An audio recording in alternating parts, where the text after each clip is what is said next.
A história que você vai ouvir poderia ser de qualquer mãe que você conhece. Mas foi na vida de Fabiana Justus que tudo apenas parecia no lugar. Uma mãe dedicada, 3 filhos pequenos enchendo a casa de alegria, um casamento estável e uma rotina que, mesmo cansativa, transbordava amor. Porém, a vida muda em segundos.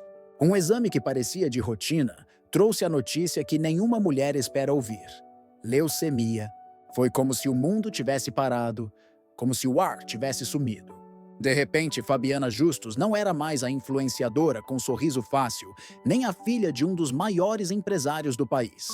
Era apenas uma mãe diante do maior medo que existe: o risco de não estar ali para ver seus filhos crescerem. Esse é o resumo rápido de uma história que começa com dor, mas que carrega lições para todas as mães que entendem o peso de ser insubstituível. Antes de seguir, um pedido especial. Se essa história já tocou seu coração, deixe um like cheio de carinho. Inscreva-se no canal e comente o nome da sua cidade aqui embaixo.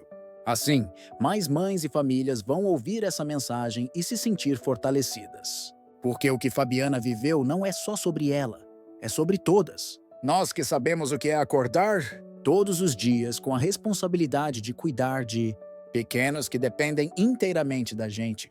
Diagnóstico foi um soco inesperado. Ninguém está preparado para ouvir que o próprio sangue se voltou contra si. Fabiana respirou fundo, mas a primeira imagem que veio não foi a dela deitada em um hospital. Foi a dos filhos, as gêmeas correndo pela sala, o caçula pedindo colo, os 3 chamando mamãe, em vozes que ainda carregam a doçura da infância. Como explicar a eles que talvez a mãe não pudesse estar presente em aniversários futuros, em apresentações da escola, em tantos momentos que formam a memória de uma infância feliz? Foi nesse instante que o papel de mãe falou mais alto. Não importava o medo, não importava a dor que crescia por dentro, não importava nem a sombra da morte que de repente se tornou tão próxima. O que doía era a possibilidade de não estar ao lado dos filhos. Esse pensamento, que aperta o coração de qualquer mãe, foi o que mais pesou. Porque nenhuma riqueza, nenhum sobrenome famoso, nada disso tem valor diante do olhar de uma criança que precisa da mãe. Os primeiros dias foram de choque. No silêncio da madrugada, quando a casa finalmente adormecia, Fabiana se deixava chorar, mas ao amanhecer enxugava o rosto, respirava fundo e abria um sorriso forçado. As crianças não podiam perceber o tamanho da tempestade que se aproximava. A rotina precisava continuar, mesmo que o corpo dela já sentisse o peso da doença. Preparar o café da manhã, arrumar as mochilas, brincar com as gêmeas e acalmar o caçula. Tudo isso ganhou um valor diferente, quase desesperado, como se cada gesto fosse uma despedida silenciosa. A mente dela viajou para cenários impossíveis de suportar. Quem cuidaria dos pequenos se ela não estivesse ali? Será que alguém saberia entender os choros da madrugada? Será que alguém teria a paciência de arrumar o cabelo das meninas como ela fazia? Ou de contar as histórias preferidas antes de dormir? São perguntas que cortam fundo porque toda mãe sabe. Ninguém pode substituir o espaço que ocupa no coração dos filhos. Essa angústia era o peso invisível que acompanhava cada consulta médica, cada resultado de exame. E ainda assim, havia uma centelha de força. Porque mãe não se permite desmoronar por completo. Mesmo diante da notícia devastadora, Fabiana se agarrou à esperança.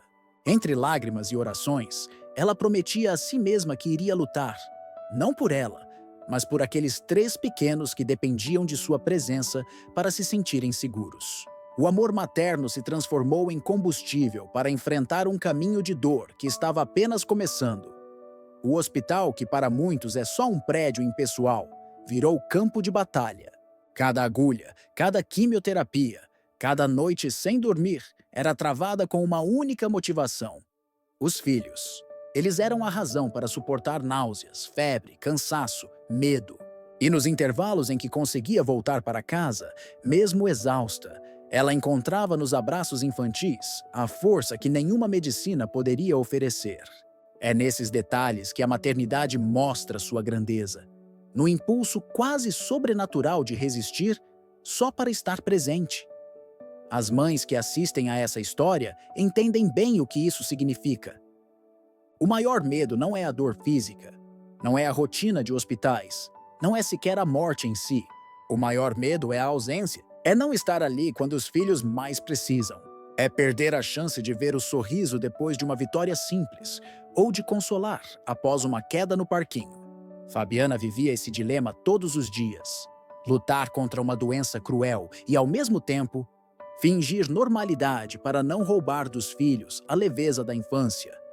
No fim, esse primeiro capítulo da sua jornada mostra que, diante do diagnóstico, a fama e o dinheiro desaparecem.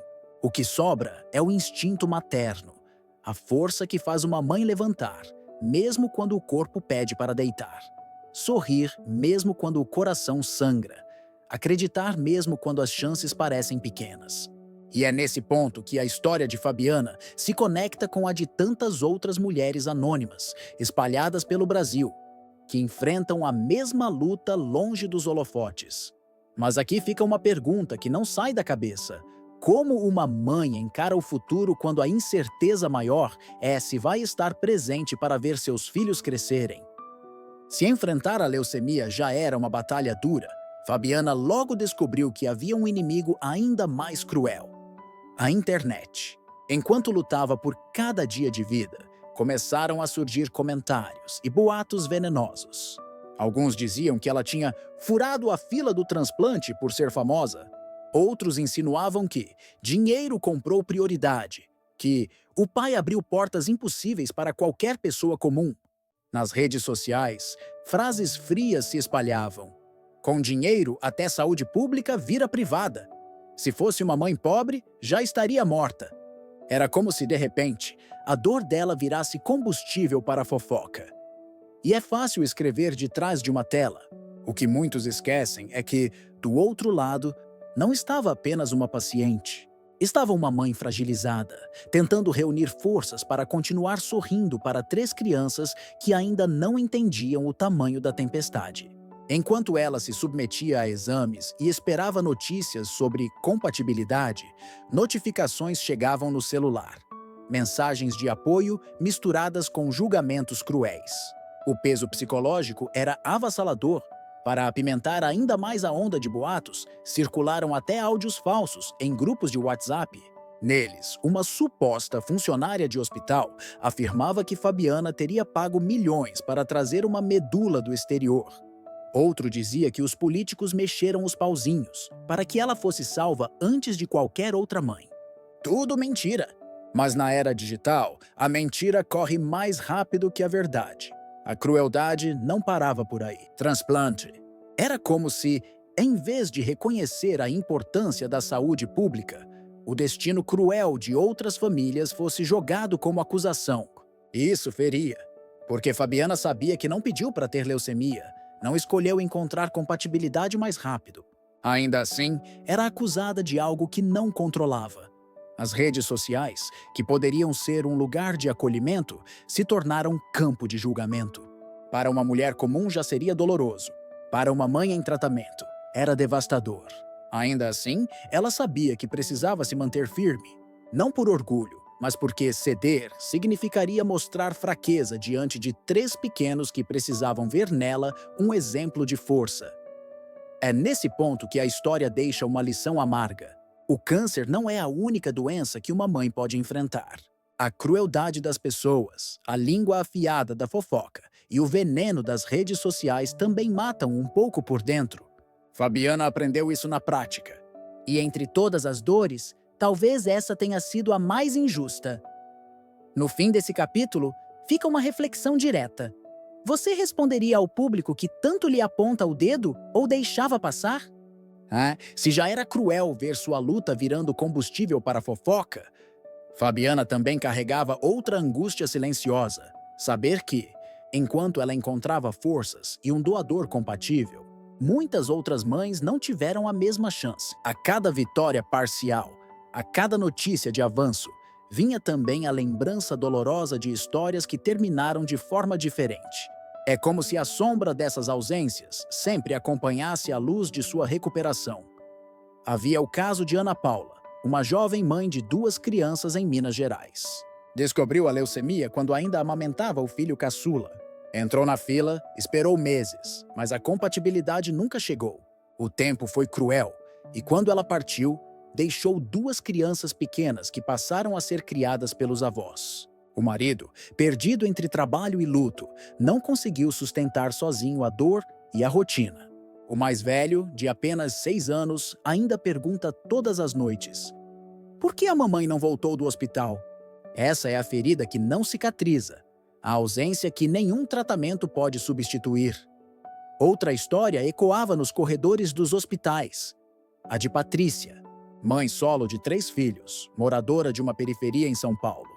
Lutou como pôde, mas sem encontrar doador compatível, perdeu a batalha antes do transplante.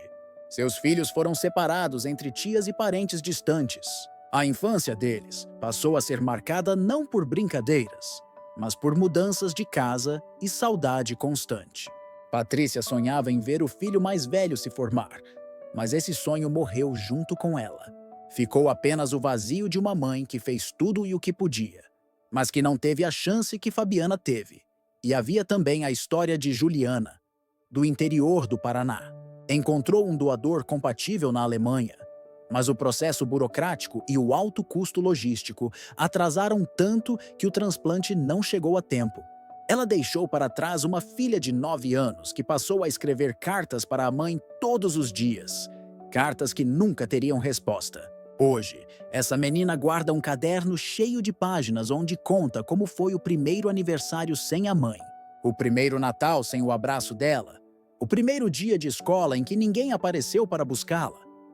Essas histórias não eram apenas números em relatórios. Eram vozes silenciadas, lares desfeitos, infâncias partidas ao meio. Fabiana sabia disso. Cada vez que segurava os filhos pela mão, lembrava que havia outras mãos pequenas soltas no mundo, procurando uma mãe que já não estava mais lá. Era impossível não sentir culpa e gratidão ao mesmo tempo. Culpa por ter recebido uma chance que tantas não tiveram. Gratidão por ter encontrado, em meio ao caos, uma fagulha de esperança que a manteve viva. O contraste era brutal. Enquanto ela conseguia respirar aliviada com a notícia da compatibilidade, outras famílias recebiam telefonemas anunciando que não havia mais tempo.